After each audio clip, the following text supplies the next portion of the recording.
ذلك الكتاب لا ريب فيه هدى للمتقين الذين يؤمنون بالغيب ويقيمون الصلاة ومما رزقناهم ينفقون.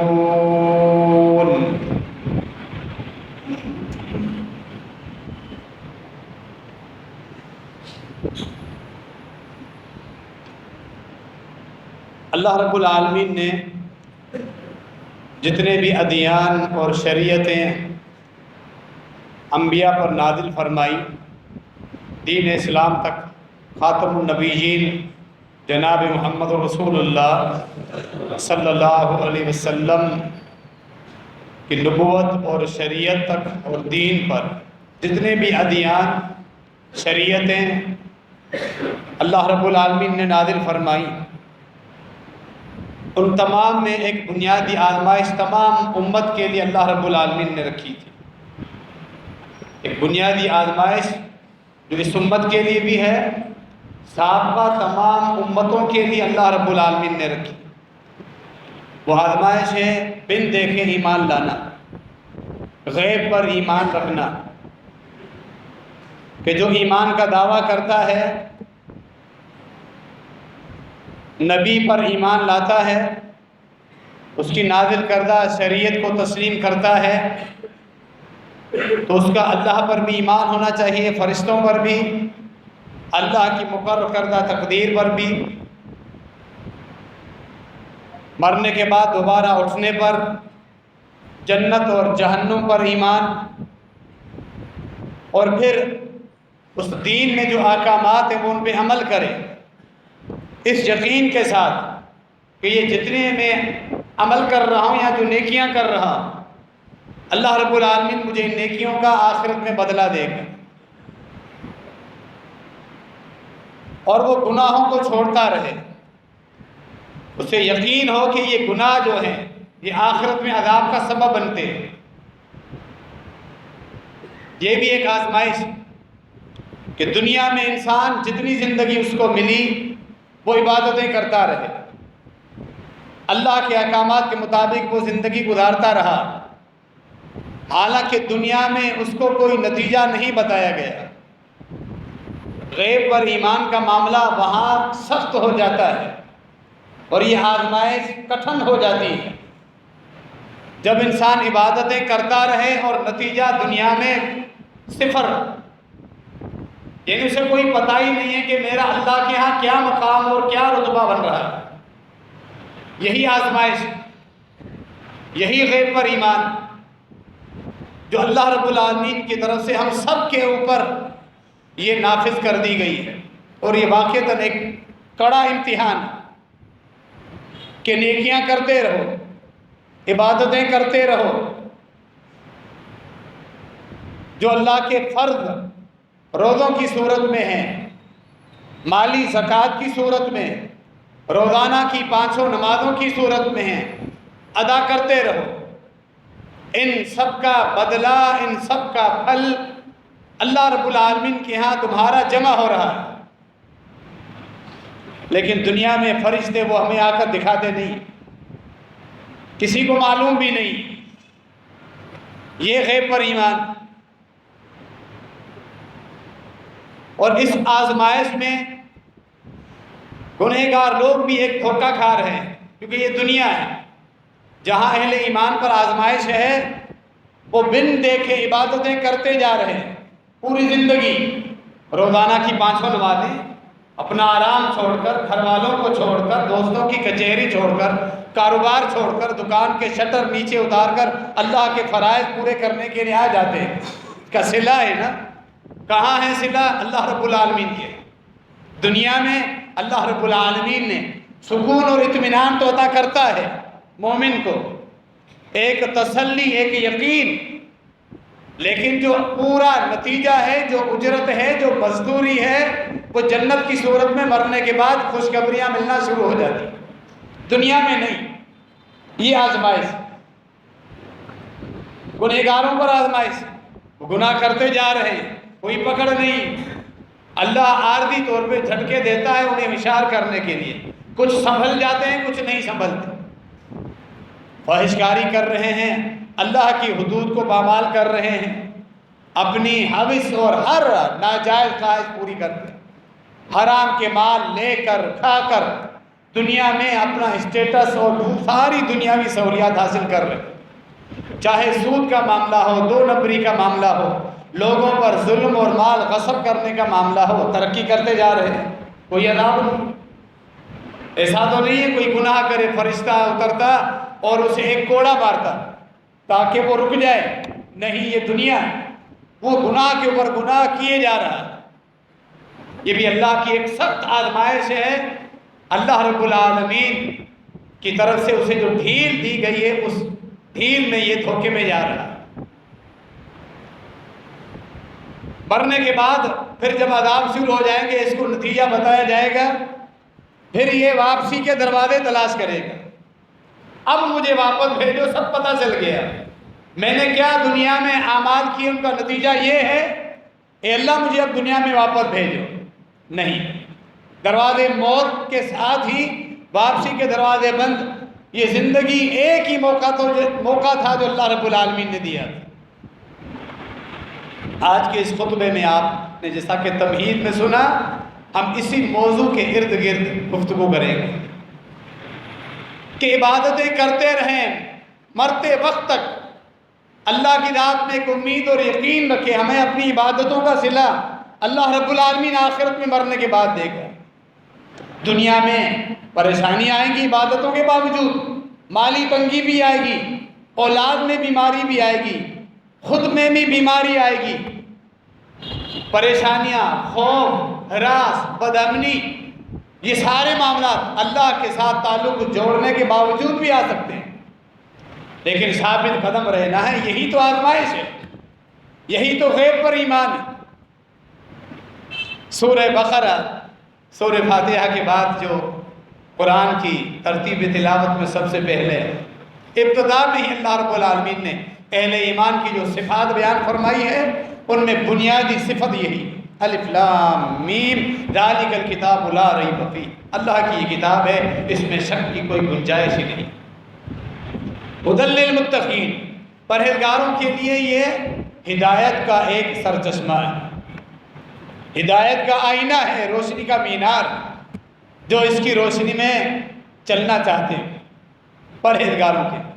اللہ نے تو پوری دنیا کے لیے ہدایت بنایا، لیکن مستفید اس کی روشنی سے وہی ہوں گے جن کے دل میں تقویٰ ہوگا، جو ایمان لائیں گے۔ متقی کون ہیں؟ یہ پرہیزگار کون ہیں؟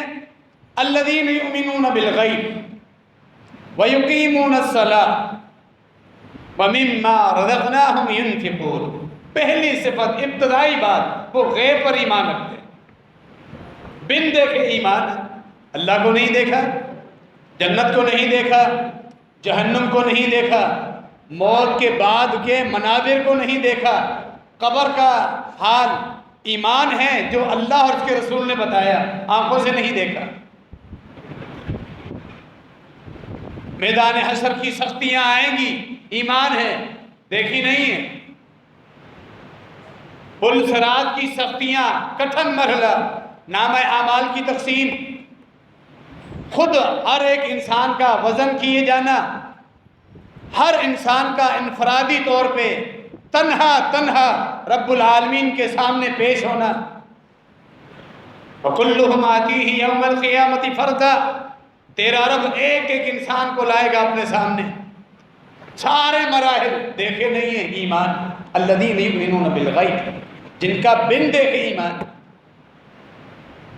وَيُقِيمُونَ الصَّلَاةَ، پہلے غیب پر ایمان، نمازیں بھی اسی بنیاد پر پڑھتے ہیں، اللہ ہمیں ان کا صلہ دے گا آخرت میں۔ وَمِمَّا رَزَقْنَاهُمْ يُنْفِقُونَ، اور اللہ نے جو رزق دیا تو رزق میں سے خرچ کرتے رہتے ہیں،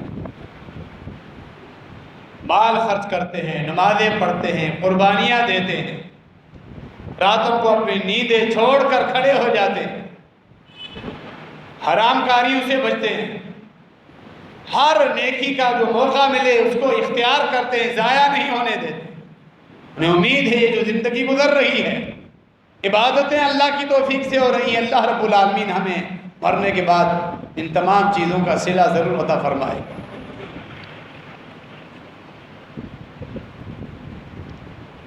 اللہ رب العالمین نے اسی کے متعلق اسی آزمائش میں ناکام ہونے والے یہود و نصارہ کا بھی ذکر فرمایا۔ سورہ الحدید آیت نمبر 16۔ ہماری اس امت کی اللہ رب العالمین نے اصلاح فرمائی، ہم سب کو تنبیہ فرمائی اللہ رب العالمین نے، کہیں تمہارے ساتھ وہی معاملہ نہ ہو جائے جو یہود و نصارہ کے ساتھ معاملہ ہو۔ الم یأن للذین آمنوا ان تخشع قلوبهم لذکر اللہ وما نزل من الحق ولا يكونوا كالذین اوتوا الکتاب من قبل فطال علیہم الامد فقست قلوبهم وکثیر منهم فاسقون۔ یہ آیت مبارکہ ہے۔ فرمائے کہ کیا اہل ایمان پر ابھی وقت نہیں آیا؟ اللہ کی نشانیاں دیکھی، ان کی عمر کا ایک حصہ گزرا، دنیا کے فتنے انہوں نے دیکھ لیے، گناہوں میں کیا لذت ہے، نیکیوں میں کیا لذت ہے، اللہ کی پہچان، اللہ کے پیغمبر کی صداقت، قرآن کی صداقت، دین اسلام کی صداقت کی نشانیاں جو اللہ نے پوری دنیا میں پھیلا دی ہیں، جو کفار پر بھی اللہ نے حجت نافذ کی، اہل اسلام پر بھی حجت نافذ کی۔ یہ سچا دین ہے جو آسمان سے اترا ہے۔ کیا وہ اب بھی نہیں ڈر رہے؟ ان تخشع قلوبهم لذکر اللہ، کہ ان کے دل اللہ کی یاد سے ڈر جائیں، اور جو اللہ نے حق نازل کیا ہے اس حق کو پڑھیں، سمجھیں، ڈر جائیں، یہود و نصارہ کی طرح نہ ہو جائیں۔ ولا يكونوا كالذين اوتوا الكتاب من قبل، ان سے پہلے جن لوگوں کو کتاب دی گئی، اہل کتاب یہود و نصارہ، کیا ہوا ان کے ساتھ؟ ان کی طرح نہ بن جانا۔ اپنے وقت کے پیغمبر کی تعلیمات پر عمل کی، انبیاء فوت ہوتے تھے، اللہ بعد میں پیغمبروں کو مبعوث کرتا ہے۔ خاتم النبیین سے پہلے یہ سلسلہ تھا، بنی اسرائیل میں کثرت کے ساتھ اللہ رب العالمین نے انبیاء مبعوث کیے۔ اس احسان کو اللہ کئی جگہ پر جتلاتا ہے یہود و نصارہ، بالخصوص یہودیوں پر، بنی اسرائیل کثرت کے ساتھ ہم نے انبیاء بھیجے۔ ایک انبیاء فوت ہو جاتا ہے، ایک پیغمبر، پھر اللہ ایک وقت کے بعد دوسرا پیغمبر مبعوث کرتا ہے، کبھی رسول کبھی نبی۔ پیغمبر جب فوت ہو جاتا ہے اس کی تعلیمات پر عمل کرتے رہے، زندگیاں بڑی ملی، 50 سال، 60 سال، 70 سال، گناہوں کو چھوڑا ہوا ہے، لوگوں کو دیکھ عیاشیاں کر رہے ہیں، وقت کی شریعت پہ عمل نہیں، ترقی کرتے جا رہے ہیں، بڑے مزے آ رہے ہیں ان کے، کوئی اللہ کی پکڑ بھی نہیں، ان پر عذاب بھی نہیں۔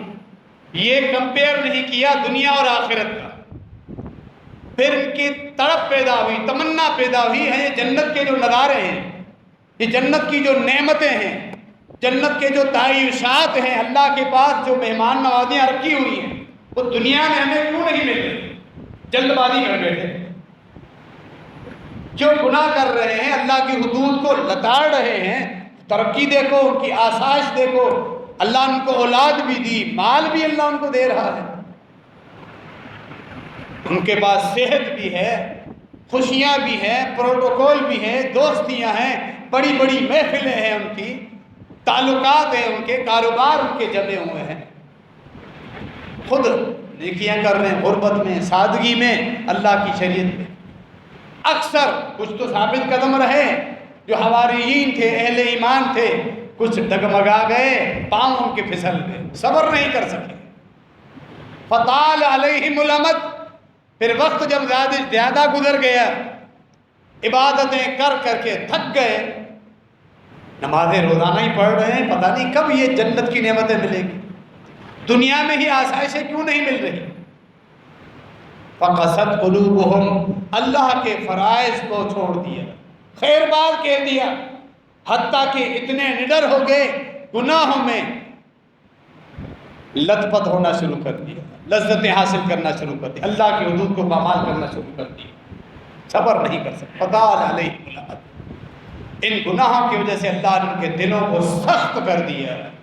جب دل سخت ہو جاتے ہیں پھر اللہ کی باتیں، اللہ اور اس کے رسول کی تعلیمات سمجھ میں نہیں آتی، دلوں کی سختی بھی اللہ رب العالمین کا عذاب ہے۔ وَكَثِيرٌ مِّنْهُمْ فَاسِقُونَ، ان میں سے اکثر لوگ فسق و فجور پر آ گئے اور اپنی آخرت ضائع کر بیٹھے، صبر نہیں کر سکتے۔ یہی آزمائش ہے جن میں ہم سب گزر رہے ہیں۔ اللہ اور اس کے رسول کی جو تعلیمات ہیں ان پہ انسان عمل کرتا رہے، اور پھر اللہ رب العالمین کی ذات پہ بابرکت میں ایک امید رکھے کہ دنیا جس طرح بھی گزر جائے اللہ کے ہاں مجھے جنتوں کی میراث چاہیے۔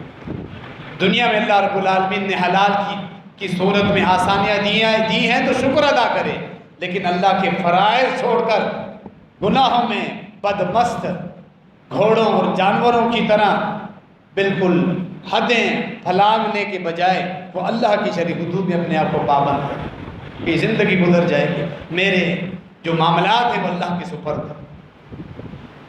یہی غیب پر ایمان، یہی ہر انسان کا وقت گزر رہا ہے۔ وَاسْتَبِرْ لِعِبَادَتِي، اللہ رب العالمین نے یہی فرمایا اپنے رب کی عبادتیں کرتے رہو۔ سورہ مریم، رب کی عبادتیں کرتے رہو اور ان میں صابر ہو جاؤ۔ وَاسْتَبِرْ، اپنے آپ کو صبر پہ آمادہ کرو۔ یہ لفظ اللہ نے، ایک ہوتا ہے صبر، ایک ہوتا ہے استبار، جو عربی لغت کے معاملات ہیں۔ فرق یہ ہے، صبر انسان کرتا ہے اور آسان معاملات میں انسان کو توفیق ملتی ہے، وہ صبر کر بیٹھتا ہے۔ استبار جو ہوتا ہے وہ انسان اپنے آپ کو زبردستی آمادہ کرتا ہے صبر کرنے پر، انسان کا نفس انسان کو صبر کرنے دیتا ہے۔ یہ اللہ نے اپنی عبادات کے متعلق، آپ فرضی روزے اور نفلی روزوں کی صورت میں دن میں پیاسے رہتے ہیں، بھوکے رہتے ہیں، ایسا تو نہیں شام کے وقت جب تم روزہ کھولتے ہو فرشتے آسمان سے تمہارے لیے دسترخوان لے کر آئے، نہیں، دنیا میں نہیں آئیں گے دسترخوان، دنیا میں نہیں آئیں گے۔ وَاسْتَبِرْ لِعِبَادَتِي، رب کی عبادت کے لیے اپنے آپ کو صبر پہ آمادہ رکھو کہ عبادتیں کیے جاؤ جب تک تمہیں موت آ جائے۔ جیسا کہ دوسری جگہ فرمایا وَاعْبُدْ رَبَّكَ حَتَّىٰ يَأْتِيَكَ الْيَقِينُ، رب کی عبادتیں کرتے رہو جب تک کہ موت نہ آ جائے۔ تم پوری زندگی اپنے رب کے پابند، رب کی عبادتوں کے پابند، تمہارے لیے بھلائیاں اور آسانیاں قبر سے ہی شروع ہو جائیں گی۔ ایسا نہیں ہوتا کہ تم فجر نماز پڑھتے ہو اپنے نیند چھوڑ کر، اپنا آرام اور سکون چھوڑ کر، پھر فرشتوں کی طرف سے ندا ہو فلاں آدمی جو فجر پڑھ کے جا رہے ہیں اللہ نے ان کے لیے جنت پکی کر دی، کوئی اعلان نہیں ہو۔ یہ غیب پر ایمان، ایک امید ہے اللہ ہمیں اس فجر نماز کی برکت سے، جو پوری زندگی کا پیکیج ہے، معاہدہ ہے رب العالمین کے ساتھ، پوری زندگی 500 نمازیں باجماعت، اللہ کے ہاں درجات بلند ہو رہے ہیں، ثواب کا ذخیرہ جمع ہو رہا ہے، اللہ رب العالمین جنتوں کی صورت میں ہمیں عطا کرے۔ ہر نماز کے بعد فرشتے جنت کی کوئی نعمت لے کے آ جائیں، پھل فروٹ لے کر آ جائیں، جنت کے پھلوں کی ٹوکریاں لے کر آ جائیں نمازیوں کے لیے، ایسا نہیں ہو۔ روزوں کے بعد افطاری کا اہتمام اللہ کی طرف سے ہو، دنیا میں ایسا نہیں ہو۔ تقابل کرتے ہوئے کچھ گنہگار لوگوں پر نظر پڑتی ہے، سود خوری کر رہے ہیں، اللہ کے فرائض کی کوئی یاد ہی نہیں، اللہ کی کوئی ذات کی پرواہ ہی نہیں ہے۔ اللہ کی ذات بابرکت، دنیاوی ترقیاں ہیں، آسانیاں ہیں، لیکن اللہ رب العالمین نے قرآن میں یہ اصول بیان فرمایا ہے وَلَا يَحْسَبَنَّ الَّذِينَ كَفَرُوا أَنَّمَا نُمْلِي لَهُمْ خَيْرٌ لَهُمْ إِنَّمَا نُمْلِي لَهُمْ لِيَزْدَادُوا إِثْمًا وَلَهُمْ عَذَابٌ مُّهِينٌ۔ اللہ نے فرمایا یہ جو لوگ کفر کر رہے ہیں اور ترقیاں کرتے جا رہے ہیں دنیا میں، پہلی بات یہ ہے کہ دنیا اللہ کے ہاں کوئی حیثیت نہیں رکھتی، دنیا میں ترقیاں کرتے جا رہے ہیں کفر پر، اللہ نے بھی ان کو ڈھیل دے دی، کوئی پکڑ نہیں، دنیاوی آسانیاں بھی مل رہی ہیں، ترقی بھی کر رہے ہیں، اولاد کی خوشی بھی دنیا میں اللہ دے رہا ہے، بیٹے ہیں، بیٹیاں ہیں، کاروبار ہے، ساری خوشیاں اللہ دے رہا ہے، دنیا ہے۔ اب وہ یہ نہ سمجھیں کہ ہم جو ان کو ڈھیل دے رہے ہیں وہ ان کے میں بہتر ہے۔ انما نملی لہم لیزدادوا اثما، ہم نے تو دنیا میں انہیں ڈھیل دے کے رکھی ہے تاکہ یہ گناہوں میں لت پت ہو جائیں، گناہوں کے اندر گھر جائیں، کرتے رہے گناہ ان کا احاطہ کر، اللہ کی حجت تاکہ پوری ہو، پھر مرنے کے بعد خوب انہیں عذاب دیا ہے۔ وَلَهُمْ عَذَابٌ مُّهِينٌ، اللہ رب العالمین نے جہنم میں ان کے لیے رسوا کن عذاب تیار کر کے رکھا، دنیا کی تو کوئی حیثیت نہیں ہے۔ فرمایا کُلُوا وَتَمَتَّعُوا قَلِيلًا إِنَّكُمْ مُجْرِمُونَ، کھاؤ پی لو، کھاؤ پیو، عیاشیاں کر لو، یہ ڈانٹ ہے، تنبیہ ہے، اجازت نہیں۔ حرام کے ذریعے اللہ کی حدود کو چھوڑ کر دو نمبری کر کے اگر تم عیاشیاں کر رہے ہو، دنیا تمہیں چاہیے قلیلاً، چاہے تمہیں 1000 سال کی زندگی ملے، دنیا کی ہر نعمت بھی تمہیں مل جائے، آخرت کے مقابلے میں وہ قلیل ہی ہے۔ 1000 سال زندگی میں بھی عیاشیاں کرتے رہو، آخرت کے مقابلے میں قلیل۔ آخرت کی زندگی، وہاں کے عذاب ختم ہونے والے نہیں۔ آخرت میں جنت کی نعمتوں کا ایک نعمت کا مقابلہ پوری دنیا کی نعمتیں نہیں کر سکتی۔ قلیل، تھوڑا، 1000 سال کی زندگی ملے، جنت کی زندگیاں ختم ہونے والی نہیں، اس کے مقابلے میں تم اللہ کو بھلا کر عیاشیاں کرو گے، وہ تھوڑی ہوگی، وہ انتہائی قلیل۔ انکم مجرمون، اللہ کی نظر میں تم مجرم ہو۔ دنیا میں عیاشیاں کر لو، نہ زندگی میں نماز ہے، نہ رمضان کے روزے ہیں، نہ عقیدہ ہے، نہ قرآن کے ساتھ تعلق ہے، نہ لباس میں شریعت جھلکتی ہے، نہ چہرے پہ شریعت جھلکتی ہے، نہ اپنے گھر میں دین اسلام کا کوئی نام ہے، غیروں کے مقلد، انگریزوں کے مقلد، انگریز ان کے ہیرو ہے، انگریزوں کی طرح زندگیاں گزر رہی ہیں، نہ خواتین میں پردہ ہے گھروں میں، نہ ہی کاروباری معاملات میں اللہ اور اس کے رسول کی کوئی بات ہے۔ اہل ایمان سے نفرت، علماء سے نفرت، مدارس سے نفرت، طلباء دین سے نفرت، ایسے لوگ بھی ہیں جو زندگیاں گزار کر بڑی ترقیاں کر رہے ہیں۔ مومنوں پر بھی آزمائش ان کو دیکھ رہے ہیں، لیکن وہ یہ بنیادی فرق یاد رکھیں، جس نے اللہ اور اس کے رسول کی اطاعت کی علیہ الصلاۃ والسلام، اللہ نے ان کے لیے جنتوں کی جو مہمانیاں تیار کر کے رکھی ہیں وہ اس دنیا سے کئی گنا بڑھ کر اعلیٰ اور افضل اور ہمیشہ رہنے والی۔ یہودی بھی اسی فتنے میں مبتلا ہو۔ قرآن میں سورہ مجادلہ میں بھی اللہ رب العالمین نے اس چیز کا ذکر فرمایا، سورہ البقرہ میں بھی۔ ایسی خبیث قوم یہ ثابت ہوئی ہے، ایسی خباثت کرتے تھے، انبیاء کی جو توہین ان ظالموں نے کی ہے۔ آج تک جو تحریف شدہ انہوں نے تورات لکھی ہوئی، آج تک انبیاء کی حد تک انبیاء کی شان میں گستاخیاں ان کے مذہبی اس کتاب میں محرف شدہ تورات میں لکھی ہوئی ہے، جو ان کے ایمان میں شامل ہے۔ اس سے خبیث لوگ ہیں۔ شروع میں جب معاہدہ تھا، اللہ کے نبی علیہ السلام کی محفل میں بیٹھ جاتے تھے اور پھر زبانیں موڑ موڑ کر اللہ کے رسول صلی اللہ علیہ وسلم کو مختلف القابات دینے کی کوشش کرتے ہیں۔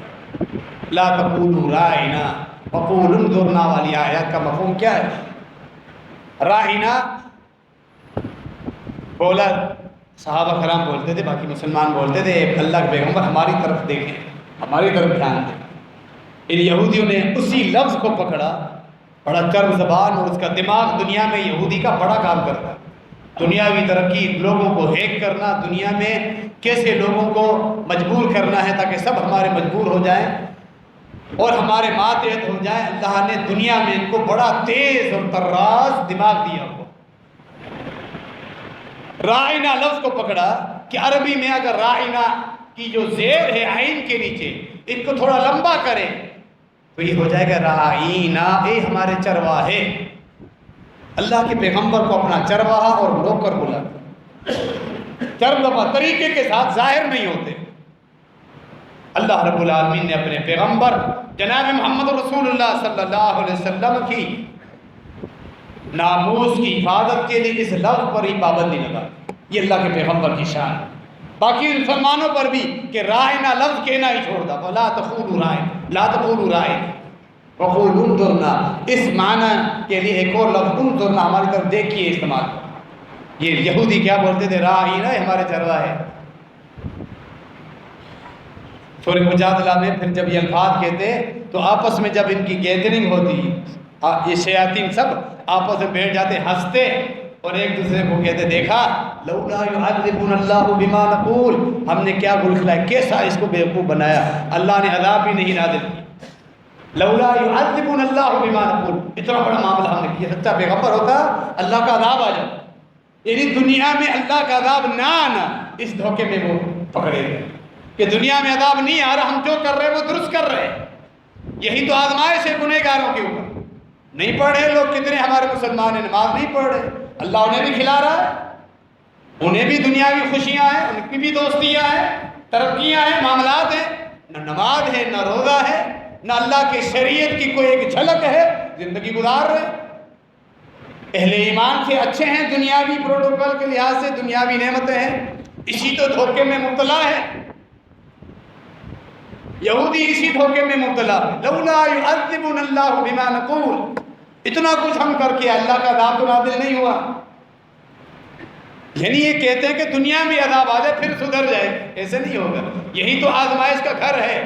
اگر فرشتے آ کر ہر گناہ سے پہلے پکڑ لیں اور فرائض کے لیے زبردستی اٹھا کر لے جائیں، ہم خود سب کے سب فرشتے ہی بن جاتے ہیں، آزمائش کا معاملہ ہی ختم ہو جاتا ہے۔ اس کٹھن سخت امتحان میں ہم سب گزر رہے ہیں، نیکیاں کرنے والے بھی گزر رہے ہیں، گناہ کرنے والے بھی اسی آزمائش میں گزر رہے ہیں، جس آزمائش میں یہودی دھوکہ کھا رہے ہیں کہ عذاب تو نہیں آ رہا۔ عبداللہ بن ابی راس المنافقین، منافقین کا سردار، کتنی تکلیفیں دی اس ظالم نے، خبیث نے اللہ کے رسول صلی اللہ علیہ وسلم کو، کتنی تکلیفیں دی، حتیٰ کہ ام المومنین ہم سب کی والدہ طاہرہ مطہرہ عفیفہ کائنات عائشہ رضی اللہ عنہا، جن کی برات اللہ رب العالمین نے قرآن میں نازل فرمائی، یہ جو الزام اور جھوٹ جو گھڑا گیا، اس کا بنیادی کردار ادا کرنے والا یہی خبیث۔ باقی تکلیفیں اس نے دی، نبی علیہ السلام کو اس بدبخت نے ذلت کی طرف بھی نسبت کی۔ سورہ المنافقین، لَيُخْرِجَنَّ الْأَعَزُّ مِنْهَا الْأَذَلَّ، ایک سفر میں اتفاق سے چلا تھا جہاد پہ، واپسی میں اس نے کہا مدینہ پہنچنے پر ہم عزت دار یہ جو مہاجرین آئے ہیں نا اپنے قائد کے ساتھ، یہ سب ذلیل ہیں، ہم ان کو نکالیں گے۔ یہ اس خبیث کے الفاظ ہیں۔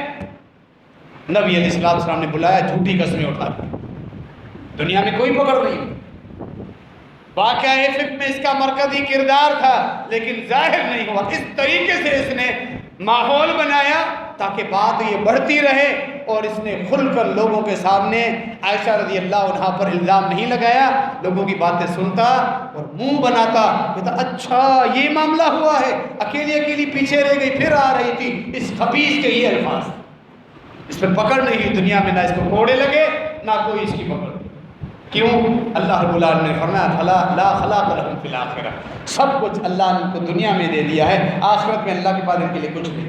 اس بدبخت کا سارا عذاب اللہ تعالیٰ نے جہنم میں تیار کر کے رکھا، دنیا میں کوئی عذاب نہیں، کوئی عذاب نہیں ہے دنیا میں۔ سب سے زیادہ تکلیف ہے اسی نے پہنچی، ان المنافقین فی الدرک الاسفل من النار، فرمایا یہ منافقین جہنم کے سب سے نچلی تہ میں ہوں، سب سے نچلی تہ، سب سے خطرناک عذاب، کفار سے بھی نیچے یہ ہوگا، لیکن آخرت میں، دنیا میں تو نہیں۔ یہ دنیا کا اصول ہے، دنیا کا حساب۔ اللہ رب العالمین ہمیں یہ بات سمجھنے کی توفیق عطا فرمائے، اللہ کی توفیق سے ہم گناہوں سے بچتے رہیں موت تک، اور اللہ کے فرائض پورے کرتے رہیں کہ مرنے کے بعد پھر مومن کی زندگی میں سکون شروع ہو جاتا ہے۔ اللہ رب العالمین توفیق عطا فرمائے، آمین۔ وما علینا الا البلاغ۔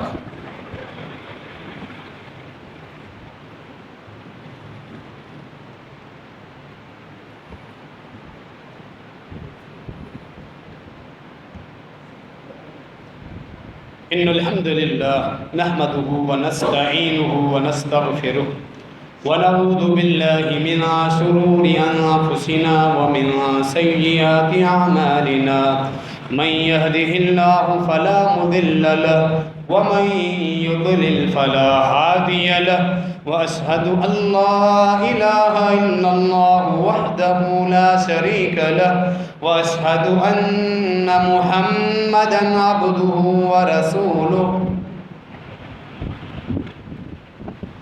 یہی چیز اللہ رب العالمین نے ہمیں قرآن میں بھی سمجھائی ہے۔ خاتم النبیین، امام الاولین والآخرین، امام الانبیاء والمرسلین، رحمت للعالمین، جناب محمد رسول اللہ صلی اللہ علیہ وسلم نے بھی اپنی مختلف احادیث میں ہمیں یہی چیز سمجھانے کی کوشش کی کہ آخرت کی چیزیں مرنے کے بعد سامنے آئے گی، تم دنیا میں ان چیزوں کو اس طرح تمہارا ایمان ہو گویا کہ اپنی آنکھوں سے دیکھ رہے ہو۔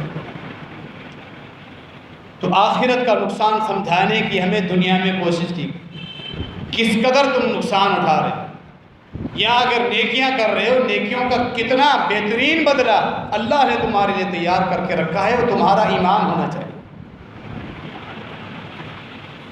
اللہ رب العالمین نے سب سے بڑا جو گناہ ہے اس کائنات کے اندر، وہ اللہ کے ساتھ کسی بھی ہستی کو، پیغمبر کو، اللہ کے نیک بندے کو، اولیاء کرام کو اللہ کے اختیارات دے دے، اللہ کی ذات کے ساتھ شریک کرنا، اللہ کی قدرت میں، اللہ کے اختیارات میں، اللہ رب العالمین کے ناموں کے ساتھ اللہ کی صفات جو ہے وہ مخلوق کو دے دینا، فوت شدہ کو دے دینا، یہ سب شرک۔ فوت شدہ کے بارے میں نفع اور نقصان ان کی طرف سے پہنچنے کا عقیدہ رکھنا کہ وہ ہمیں کچھ دے سکتے ہیں، یا ان کے لیے منتیں ہم نہ کریں، چڑھا بھی نہ چڑھے تو ہمیں پکڑ لیں، ان سے ڈرنا کہ وہ ہمیں پکڑ لیں گے مرنے کے بعد بھی۔ اس طرح کی ساری چیزیں عبادات جو حرام ہیں، ان کی عزت و احترام جو نیک لوگ گزرے ہیں ان کے نقش قدم پہ چلنا چاہیے، جو اللہ کے اپنا مقام بنا کے چلے۔ وہ تو موحدین تھے، توحید کے علمبردار تھے، ان کے وارث اصل وہی ہیں جو پھر انہی کے رستے پر توحید پر چلتے، انہیں پوجنے والے نہیں، مزاریں اور آستانے بنانے والے نہیں۔ تو شرک اتنا خطرناک گناہ ہے جس کے اندر یہ گناہ پایا جائے اس کی کوئی نیکی اللہ کے ہاں قبول نہیں۔ توبہ کیے بغیر اس دنیا میں مر جائے، اللہ نے ہمیشہ کے لیے جنت اس پہ حرام کر دی، اور وہ ہمیشہ ہمیشہ جہنم میں رہے گا، جہنم کے دردناک عذابوں میں۔ وہاں موت بھی نہیں آئے گی جو اس مشرک کی جان چھوٹ سکے۔ اللہ نے بے شمار قرآن کی آیات بیان فرمائی، پیارے پیغمبر جناب محمد رسول اللہ صلی اللہ علیہ وسلم کی بے شمار احادیث موجود ہیں۔ انسان چونکہ ظاہر پرست ہے نا، اس کے باوجود بھی جب تک وہ دنیا میں وہ چیزیں نہ دیکھ لیں اس کا ایمان کم ہی آتا ہے، اللہ ہے کہ اللہ جس کے دل کو ایمان سے منور کر دے۔ اسی لیے اللہ نے حجت پوری کر دی، اللہ کے رسول نے بھی امت پر حجت پوری کر دی صلی اللہ علیہ وسلم۔ وَمَن يُشْرِكْ بِاللَّهِ فَكَأَنَّمَا خَرَّ مِنَ السَّمَاءِ، بے شمار جہنم کے عذاب، اللہ کی پکڑ، اللہ کا غضب، اعمال کا ضائع ہونا اللہ نے بتا دیا۔ ایک اور لحاظ سے بھی اللہ نے تنبیہ کی شرک کے متعلق، جس کا تعلق ہمارے اس موضوع کے ساتھ ہے۔ ورنہ جو شرک کرتا ہے، چلو آخرت کی باتیں اگر تمہیں سمجھ میں نہیں آ رہی، وہ مرنے کے بعد کے معاملات ہیں، تمہارا ایمان کمزور ہے، ابھی تک دیکھی نہیں ہے، دنیا میں اگر مثال سمجھنی ہے، مشرک کی مثال اس آدمی کی ہے، فَكَأَنَّمَا خَرَّ مِنَ السَّمَاءِ فَتَخْطَفُهُ الطَّيْرُ أَوْ تَهْوِي بِهِ الرِّيحُ فِي مَكَانٍ سَحِيقٍ، سورہ الحج۔ فرمایا مشرک کی مثال اس آدمی کی ہے جو آسمان سے گر جائے، کسی طرح آسمانوں پر چلا جائے، پہاڑوں کی چوٹی سے گر جائے، یا جدید دور میں اب تو جہاز حادثہ ہو جائے، وہاں جہاز سے گر جائے، اوپر بلندیوں سے گر جائے، کیا اس کی حالت ہو۔ زمین کی طرف وہ آتا رہے اس کا جسم، لیکن زمین پر آنے سے پہلے ہواؤں کے مختلف پرندے اس کے جسم کو نوچنا شروع کر تخطفہ الطیر، ہواؤں میں اس پریشانی مصیبت ہواؤں میں آ رہا ہے، اس مصیبت میں علیحدہ پھر پرندوں نے اس کو گھیر لیا اور اس کو نوچ رہے، اس کے جسم کو کھا رہے ہیں، اس جسم کا عضوا الگ کر رہے ہیں ہواؤں میں۔ اس آدمی کی کیا حالت ہو؟ او بِهِ الرِّيحُ فِي مَكَانٍ سَحِيقٍ، یا پھر تیز ہوائیں چلیں اور اس کے جسم کو کہیں دور جا کر پٹک دیں، پہاڑوں پر چکلا دیں۔ یہ مثال اللہ رب العالمین نے سمجھا۔ اگر تمہیں آخرت کی باتیں، عذاب سمجھ میں نہیں آ رہے تو دنیا بھی عذاب سمجھو۔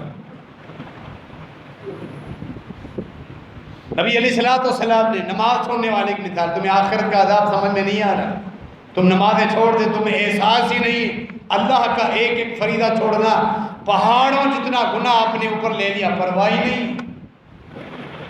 اللہ کا ایک فریضہ چھوڑنا، پہاڑوں جتنا گناہ، آسمانوں جتنے گناہ سر پر لے لیے، پرواہ نہیں کہ زندگی میں آج تم نے فجر نہیں پڑھی اور زندگی خوش و خرم گزر رہی ہے۔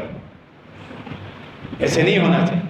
فرمایا فقط الذی تفوتہ الصلاۃ العصر فکانما وطر اہلہ ومالہ، صرف ایک عصر کی نماز جس کی ضائع ہو گئی، کوئی شرعی عذر نہیں، شرعی عذر نہیں تھا، معلوم تھا وقت ہے نہیں جا رہا، کاروبار کھول کے بیٹھا ہوا ہے، دوستوں کے ساتھ کچہری ہے، آرام کر رہا ہے گھر میں، بچوں کے ساتھ بیٹھا ہے، کھیل رہا ہے، کرکٹ کھیل رہا ہے، کوئی کھیل رہا ہے، موبائل میں بیٹھا ہوا ہے، اللہ کا فریضہ چل رہا ہے، وقت ہے، مغرب ہو گئی، ضائع ہو گئی ایک عصر۔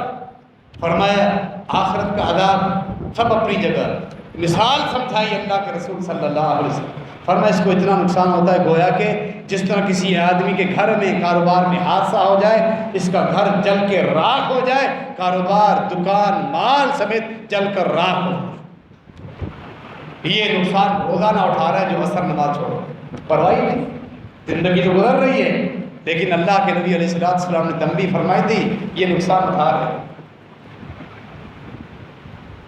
تاکہ انسان سمجھ جائے۔ تو انسان ظاہر پرست ہے نا، ظاہر بھی نہیں، دنیا کے نقصان کو سمجھتا ہے، آخرت کا نقصان کیونکہ سامنے نہیں، آخرت کے فوائد بھی سامنے نہیں، اسی لیے اللہ کی طرف لپکتا نہیں، گناہوں کو چھوڑتا نہیں۔ اللہ کے رسول صلی اللہ علیہ وسلم کا ایمان سب سے اعلیٰ، سب سے اوپر۔ اللہ رب العالمین سے ملاقات کی، اللہ سے گفتگو ہوئی، اللہ سے کچہریاں ہوئی، اللہ نے جنتوں کے نظارے دکھائے، مجرموں پر ہونے والے جہنم کے مختلف عذاب دکھائے، اسی لیے فرمایا ہم سے پوری امت کے لیے پیغام چھوڑ کر گئے۔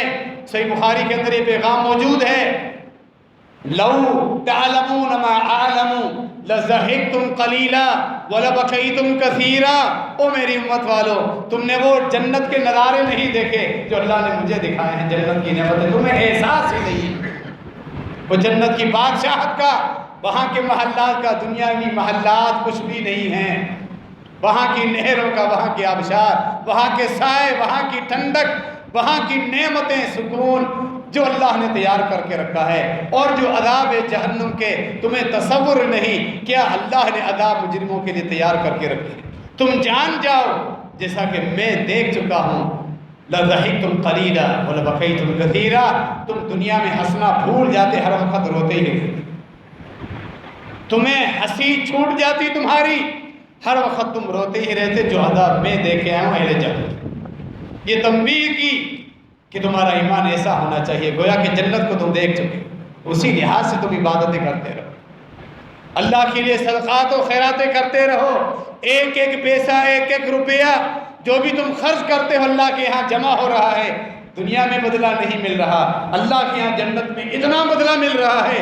ایک آدھی کھجور خرچ کرنے والا آئے گا اللہ کے سامنے، پہاڑوں کے برابر اجر دیکھے گا، حیران ہو جائے گا، اللہ فرمائے گا تیرے اخلاص کی برکت، یہ آدھی کھجور تم نے خرچ کی تھی، آج پہاڑوں کے برابر تیری نیکیاں میرے پاس جمع ہو گئی۔ یہ ایمان ہونا چاہیے آخرت پر۔ دنیا میں یہ ساری چیزیں اوجھل ہے، غیب میں ہیں، پردوں میں ہیں، کیونکہ یہ دنیا ہے، آخرت نہیں۔ اسی لیے فرمایا تمہیں جو لوگ سستی کرتے ہیں فجر میں، عشاء میں سستی کرتے ہیں، فرمایا انہیں معلوم نہیں، یہ بھی اسی ہمارے موضوع کے ساتھ تعلق ہے، یہی طریقہ ہے تعلیم کا، انسانی نفسیات کا، جو کہ ظاہر بھی ہے۔ فرمایا تمہیں معلوم نہیں باجماعت عشاء کی نماز کا کتنا بڑا ثواب کے کتنے ذخائر اللہ نے جمع کر دیے، ثواب کے کتنے پہاڑ تمہارے لیے جمع ہو رہے ہیں، یہ جو فرائض ہیں باجماعت۔ اور پھر فجر کی نماز، فرمایا تمہیں معلوم ہو جائے نا، معلوم نہیں، یہی تو خرابی ہے، یہی تو ہماری کمزوری ہے کہ ہمیں احساس نہیں۔ فرمایا تمہیں احساس ہو جائے، تم کبھی بھی پوری زندگی نہ کبھی باجماعت عشاء چھوڑتے، نہ کبھی باجماعت فجر چھوڑتے، اگر تمہیں معلوم ہو، حتیٰ کہ اگر تم بیمار ہو جاتے تو بیماری کو بھی تم عذر اور بہانہ نہ بناتے۔ لَأَتَوْهُمَا وَلَوْ حَبْوًا، کوئی چل نہ سکتا، اسے احساس ہوتا مرنے کے بعد اللہ کے ہاں کیا مقام ہے، جو اللہ کے فرائض وقت پر باجماعت پڑھتے ہیں، تم اپنے گھٹنوں پر رینگتے ہوئے بھی مسجد میں پہنچ جاؤ، تمہیں احساس نہیں۔ اللہ کے نبی علیہ السلام نے یہی تو احساس دلایا، فرمایا تمہیں احساس ہے، دنیا گزر رہی ہے، زندگی گزر رہی ہے، کٹ رہی ہے، مرنے کے بعد احساس ہوگا جب واپسی کے دروازے بند ہو چکے ہوں۔ فرمایا تم نماز کے لیے آتے ہو، کوئی دیر سے آتا ہے، کوئی پہلے آتا ہے، لیکن تمہیں احساس نہیں جو پہلی صف میں نماز پڑھتے ہیں، جو دوسری صف میں نماز پڑھتے جتنا پیچھے جاتے ہیں، جو جتنا آگے آتا ہے وہ درجات میں کتنا بلند، بالخصوص پہلی صف والے خوش نصیب لوگ۔ دنیا میں ہم نماز پڑھتے پانچوں وقت، وہ لوگ بھی خوش نصیب ہیں جو پانچوں وقت بعد نماز پڑھتے ہیں۔ مزید خوش نصیب وہ ہے جو اذان ہوتے ہی اذان سے پہلے آ جاتے ہیں، پہلی صف میں اپنی جگہ بنا لیتے ہیں۔ یہ عمل دنیا میں اس کا کوئی صلہ ہے؟ دنیا میں کچھ بھی نہیں، سکون ہے، اطمینان ہے، وہ مطمئن ہے، لیکن ایسا تو نہیں دنیا میں اس کے لیے خصوصی پیکج فرشتے اعلان کریں، نہیں۔ لیکن اللہ کے رسول صلی اللہ علیہ وسلم نے بتایا تمہیں اگر اس کا پتہ چل جائے وہ کتنا تم سے آگے نکل گیا ہے۔ نمازی اگر اہل توحید جنت میں جائیں گے، نماز پڑھنے والے جو بعد میں آتے ہیں دوسری تیسری آخری صف میں نماز پڑھنے والے، وہ دیکھیں گے پہلی صف میں ہمیشہ نمازیں پڑھنے والے کتنا بلند درجات میں پہنچ چکے۔ ورنہ تمہیں اس کا احساس ہو، دو آدمی اگر ایک ساتھ آ جائیں ایک پہلی صف میں، ایک آدمی کی جگہ وہ آپس میں لڑ پڑے، آگے سوال بھی اتنا ہے، لڑ پڑے، وہ کہے گا میں کھڑا ہوں گا، وہ کہے گا نہیں یہ میرا حق ہے میں کھڑا ہوں گا، کہ اللہ کے ہاں درجات خزانے جنت کے اتنے جمع ہو جائے۔ فرمایا پھر تم قرآن دادی کر کے فیصلہ کرتے، کوئی پیچھے ہٹنے کے لیے تیار نہیں۔ احساس نہیں ہے دنیا میں، نماز پڑھ کے ہم چلے جاتے ہیں، لیکن ہمیں پتہ نہیں جو اگلی صفوں میں نماز پڑھ کے جا رہے وہ کتنا آگے نکل چکے۔ فرمایا تمہیں پتہ چل جائے ما فی التہجیر، اذان ہوتے ساتھ ہی جو پہلے آ کے مسجد میں بیٹھ جاتے ہیں ان کی اللہ کے ہاں کتنے خزانے جمع ہو رہے ہیں، تم کبھی بھی پیچھے نہ۔ فرمایا جو مؤذن جو اذان دیتا ہے، معاصر میں اس کو ایک سادہ فقیر یا حقیر انسان سمجھا جاتا ہے، اللہ کے ہاں اس کا کتنا بڑا مقام۔ تم ضد کرتے، کوشش کرتے کاش اذان کی ذمہ داری میرے اوپر ہو، میں مؤذن ہی بن جاتا، اللہ کے ہاں تیرے درجات بلند۔ ان چیزوں کی مثالیں دی اللہ کے نبی علیہ الصلوۃ والسلام تاکہ دنیا میں تمہیں احساس ہو۔ انسان ظاہر بھی ہے نا، دنیاوی معاملات کے لیے ہم رسک اٹھاتے ہیں، پیسہ بھی لگاتے ہیں، محنت بھی کرتے ہیں، کاروبار نیا شروع کرنا ہو لاکھوں روپے لگاتے ہیں، رسک ہے، ہو سکتا ہے نقصان ہو جائے، ہو سکتا ہے فائدہ بھی آ جائے۔ دنیاوی پیسہ لگاتے ہیں، آخرت کے لیے پیسہ خرچ کرنے کے لیے تیار نہیں، جو کہ 100% یقینی۔ اور دنیاوی منافع سے کتنا بڑا، ایک دانے کے 700، فرمایا اس سے بھی بڑا کر دوں گا، پھر بھی خرچ کرنے کے لیے تیار نہیں، کیونکہ اس کا صدقہ اس کا بدلہ پردوں میں چھپا ہوا ہے، ہم دیکھ نہیں رہے، کاروبار تو دیکھ رہے ہیں۔ یہ کمیٹی ہم رکھتے ہیں، 20 مہینے کی کمیٹی آخری نمبر آ گیا، پھر بھی ہر مہینے 10,000 20,000 دے رہا ہے۔ مثلا چلو 20ویں مہینے کے بعد مجھے 4-5 لاکھ مل جائے گی نا جمع ہو، یقین ہے نا، ہر مہینے 20ویں نمبر 20 مہینے تک انتظار ہے، ہر مہینے 10,000 پابندی کے ساتھ دیتا جا رہا ہے۔ کیوں؟ وہ مہینہ آئے گا نا، وہ آخر کا 20واں، مجھے 5 لاکھ ملے، اتنا یقین، آخر اللہ میں اتنا یقین ہے، اس کے لیے صدقات کریں، ہم اپنا مال خرچ کریں جو کئی گنا بڑھ چڑھ کر ملے گا ہمیں، جو ہماری نجات کا سبب بنے گا، جو گناہوں کو چھپا دے گا، اللہ کے غضب کو جو ٹھنڈا کرنے والا سبب۔ صدقات ایمان میں بچوں کی فیس پر کتنا خرچ کرتے ہیں، مہنگے مہنگے اسکول کالج یونیورسٹیز ہر جگہ کورسز ان سے کرواتے ہیں، کیونکہ بدلے میں وہ ایک عہدے پر آ جائیں گے، بعد میں نوکریاں ملیں گی، ہر چیز میں ہمیں آخر ڈاکٹر کے پاس علاج کروانے جاتے ہیں، مہنگی فیس دیتے ہیں، یہ امید ہوتی ہے نا صحت ملے گی، لازمی نہیں ہے دوائی کھائیں ڈاکٹر کی فیس دے کر آئیں، ہو سکتا ہے شفا بھی نہ ملے، شفا دینے والا رب العالمین، وہاں خرچ کر کے آئیں گے۔ انسان ظاہر بین ہے کیونکہ سب آنکھوں کے سامنے دیکھ کر، لیکن ایک ایک سجدے کی بنا پر فرمایا تمہارے ایک سجدے سے اللہ کیا تمہارا ایک درجہ بلند ہوتا ہے، رفتیں بلند ہوتی ہیں، کسی ایک نیکی کو بھی حقیر مت سمجھو، اللہ کے رسول صلی اللہ علیہ وسلم کی یہ تعلیم ہے۔ تو آج کے اس خطبے میں آج ہم نے اسی موضوع پر کچھ گفتگو کی ہے کہ غیب پر ایمان کی آزمائش اس طرح بھی ہے کہ انسان اس دنیا میں اللہ کے لیے یکسو ہو جائے، اللہ کے لیے خالص ہو جائے، دنیا میں اگر بدلہ نہیں مل رہا تو پھر وہ دل برداشتہ نہ ہو، مایوس نہ ہو، تھک نہ جائے، یہود و نصارہ کی طرح گناہوں پر رہا جائے پوری زندگی، جب تک قبر میں نہیں جاتا عبادتیں کرتا رہے۔ یہی حکمت ہے صحیح بخاری کے اندر جس حدیث کا ذکر ہے، یہی حکمت ہے جب صحیح جواب دے جائے گا مومن، تینوں جوابات صحیح ہوں گے، فرشتے کیا کہیں گے؟ نم سالی، آج سے تیرے لیے سکون اور آرام شروع ہو چکا، دنیا میں تیرے لیے سکون نہیں، اللہ کے فرائض عبادتیں، تھوڑا جو حلال کا تھا اس پر تم نے جوں تو کر کے سادگی میں گزارا کر لیا، تنگی کے ساتھ زندگی گزار لی، اللہ کو تو راضی کر کے آیا۔ فرمایا آج تم میٹھی نیند سو جاؤ۔ میٹھی نیند مومن پھر قبر میں ہی سوتا ہے، دنیا میں نہیں۔ نم صالحاً فرشتے قبر میں ہی کہیں گے، دنیا میں تو اللہ کے لیے پابندی۔ اللہ رب العالمین ہم سب کو یہ بات سمجھنے کی توفیق عطا فرمائے، ہم بڑے اور چھوٹے گناہوں سے اپنے دامن کو بچاتے رہیں، اور اللہ کی عبادات فرائض کے ساتھ نوافل میں بھی ہم لپکتے رہیں، کہ یہی چیز ہے بن دیکھے جو عبادت کرتے رہتے ہیں اللہ نے ان کے لیے جنتوں میں بڑی نیکیاں اور ثواب کے خزانے تیار کر کے رکھے ہیں۔ اللہ رب العالمین ہمیں اپنے فضل سے نصیب فرمائے، آمین۔ درس قرآن و حدیث آج بعد نماز مغرب محمدی مسجد سے مولانا حفظ اللہ صاحب خطاب فرمائیں گے۔ درس قرآن و حدیث